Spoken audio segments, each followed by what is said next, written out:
فاسألوا أهل الذكر إن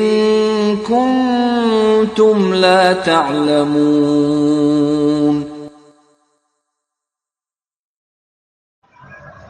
علم دی کرنے کو حاصل کن فقیہن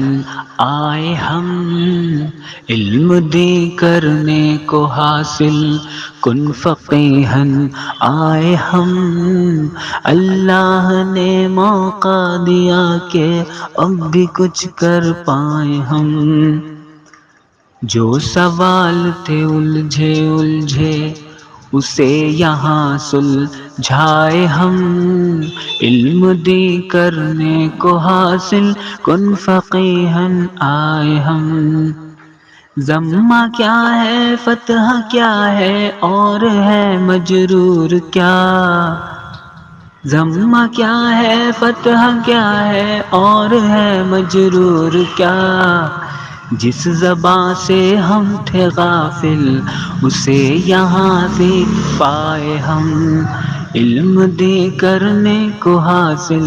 کن فقیہن آئے ہم، الماس کی مانند ملے استاد ہم کو سب کے سب، ہے الہی کا کرم ہے الہی کا کرم، علم دے کرنے کو حاصل کن فقیہن آئے ہم، جب سے آیا میں کن فقیہن میں، جب سے آیا میں کن فقیہن میں، علم روشن ہوا نشیمن میں، جب سے آیا میں کن فقیہن میں، علم روشن ہوا نشیمن میں، ذہن و دل میں میرے بسا ہے یہ، ذہن و دل میں میرے بسا ہے یہ، جیسے رونق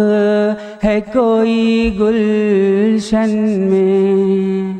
جیسے رونق ہے کوئی گلشن میں، علم کی شمع کو نزدیک سے دیکھا میں نے۔ السلام علیکم ورحمۃ اللہ وبرکاتہ۔ الحمدللہ والصلاة والسلام علی رسول اللہ وعلی آلہ وصحبہ ومن تبع ہداہ، اما بعد، اعوذ باللہ من الشیطان الرجیم، بسم اللہ الرحمن الرحیم، قل هل يستوی الذین یعلمون والذین لا یعلمون۔ معزز علماء کرام، مہمانان گرامی قدر اور عزیز طلباء، انتہائی مسرت و شادمانی اور سعادت کی بات ہے کہ جس ادارے کو میں آج سے تقریباً کئی سالوں یعنی مدینہ کی زندگی میں ڈاکٹر حفظہ اللہ سے ملاقات کے بعد ہی جانا تھا، آج بحمداللہ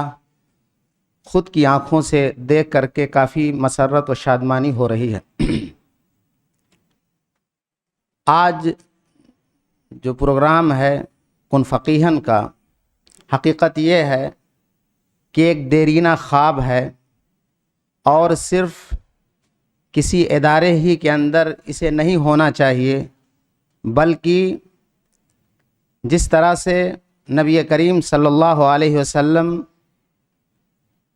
جب مبعوث ہوئے تو آپ صلی اللہ علیہ وسلم سے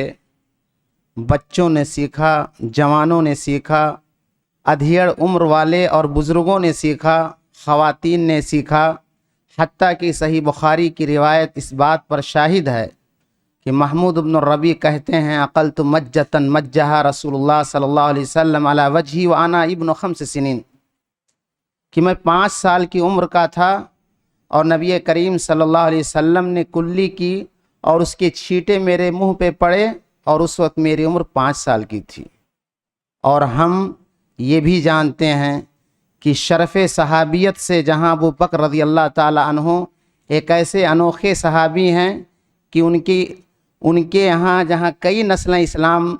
لائیں وہیں ان کے والد گرامی جو کافی بوڑھے ہو گئے تھے وہ بھی مسلمان ہوئے تھے۔ نبوت کی اینٹ، جس نبوت کو نبی صلی اللہ علیہ وسلم ایک محل سے تعبیر کر رہے ہیں، اگر حضرت آدم علیہ الصلاۃ والتسلیم جو تمام انسانیت کے باپ ہیں، ابو البشر ہیں،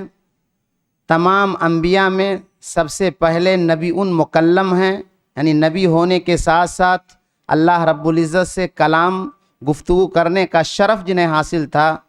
اگر نبوت کا محل حضرت آدم سے شروع ہوتا ہے اور سید الانبیاء والمرسلین جناب عربی صلی اللہ علیہ وسلم پر ختم ہوتا ہے، جنہیں بھی آسمان پر اللہ رب العزت سے کلام کا شرف حاصل ہوتا ہے، دونوں ایک سفر ہے انبیاء کا جس میں ایک چیز قدر مشترک ہے، اور اس میں ہم تمام لوگوں کے لیے عبرت کا پیغام ہے کہ ان کی فضیلت اور برتری علم کی بنیاد پر ہوئی تھی فرشتوں میں، تو نبی کریم صلی اللہ علیہ وسلم کی نبوت کا آغاز بھی اقرا سے ہوتا ہے، اور تمام انسانوں نے جو دین کی امانت کو قبول کیا تھا، یہ جاننے کے باوجود کہ وہ ظلوم اور جہول ہیں، ظلم کرنے والے ہیں، جہالت والے ہیں، لیکن ان دونوں بیماریوں کا خاتمہ علم سے ہوگا۔ اللہ کے نبی صلی اللہ علیہ وسلم 21 سال تک شرک بدعت کے خلاف گفتگو کر رہے ہیں، لیکن اس کے باوجود 360 بت خانے کعبہ میں رکھے ہوئے ہیں۔ آپ کو کہا جا رہا ہے کہ کلہاڑی لے کر بت نہ توڑو۔ جس طرح سے آج کچے ذہن والے، کچی عمر والے، کج فہم لوگ جو حکومت کی بات کرتے ہیں اور دنیا جہان میں اسلام اور اہل اسلام کا نام بگاڑتے ہیں، اللہ کے نبی صلی اللہ علیہ وسلم نے علم کی روشنی پھیلائی، اور ایک وقت آیا کہ جاء الحق وزهق الباطل ان الباطل کان زہوقا۔ عزیز طلبہ، یہ شہر بمبئی جہاں کی جوار میں میرے علم کے مطابق صرف 5 درس گاہیں ہیں، لیکن بے شمار مسجدیں ہیں۔ اللہ کے نبی صلی اللہ علیہ وسلم نے مسجدوں سے ہی دین کا آغاز کیا ہے۔ ان مدارس کی تاریخ دار ارقم اور صفہ سے شروع ہوتی ہے، لہذا ان مسجدوں کے اندر بھی یہ کن فقیہن کا غلغلہ ہونا چاہیے۔ ان مسجدوں میں اگر خواتین نے علم سیکھا، بچوں نے علم سیکھا، بڑوں نے سیکھا، اور امام احمد رحمۃ اللہ علیہ کے بقول کہ علم کھانے پینے سے زیادہ انسان کے یہاں ضرورت کی چیز ہے، اس لیے کہ انسان دن میں 1-2 دفعہ کھاتا ہے، لیکن ہر سانس کو علم کی ضرورت ہے۔ شادی سے لے کر کے، بلکہ پیدائش سے لے کر کے وفات تک کے احکام جاننا ہر مسلمان کے لیے اتنا ضروری ہے جتنا کہ اس کے لیے واجب ہے، تو پھر ایسی صورت میں علم کا سیکھنا کیوں ضروری نہیں ہے؟ اس لیے ہر مدرسے تو یہ اور علماء یہ آبرو تو ہیں ہی، لیکن ہر مسجد کے اندر نوجوان بچوں کو اگر آپ ہر طرح کے فتنوں سے بچانا چاہتے ہیں، ارتداد سے بچانا چاہتے ہیں، اور انہیں جیل کی سلاخوں سے نکالنا چاہتے ہیں، لوگوں کو فساد اور مختلف قسم کے فتنوں سے نجات دلانا چاہتے ہیں،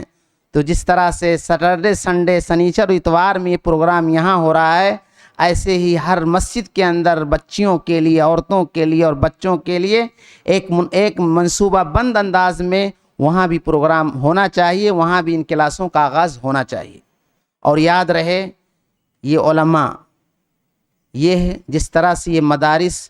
اس ہندوستان کے اندر دین کے قلعے ہیں، دین کے لیے یہ آبرو، مسلمانوں کے لیے آبرو ہیں،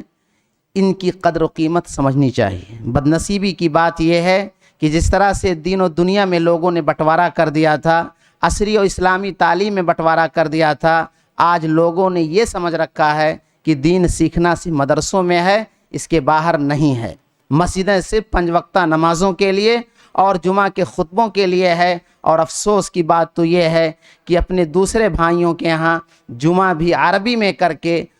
وہ بھی جو ہے دین کے پیغام کو صحیح معنی میں پہنچانے سے قاصر ہے۔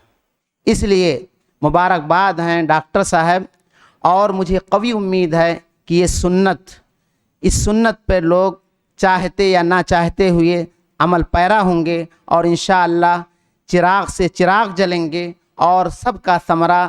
من سن فی الاسلام سنتا حسنہ کے تحت انشاءاللہ ضرور ڈاکٹر صاحب اور ان کے رفقا کے میزان حسنات میں شامل ہوں گے۔ اللہ رب العزت سے دعا ہے کہ الہ العالمین ہر گام پر، ہر جگہ، ہر مقام اور ہر اعتبار سے ادارے کو ترقی عطا فرما۔ الہ العالمین خلوص کے ساتھ جو یہ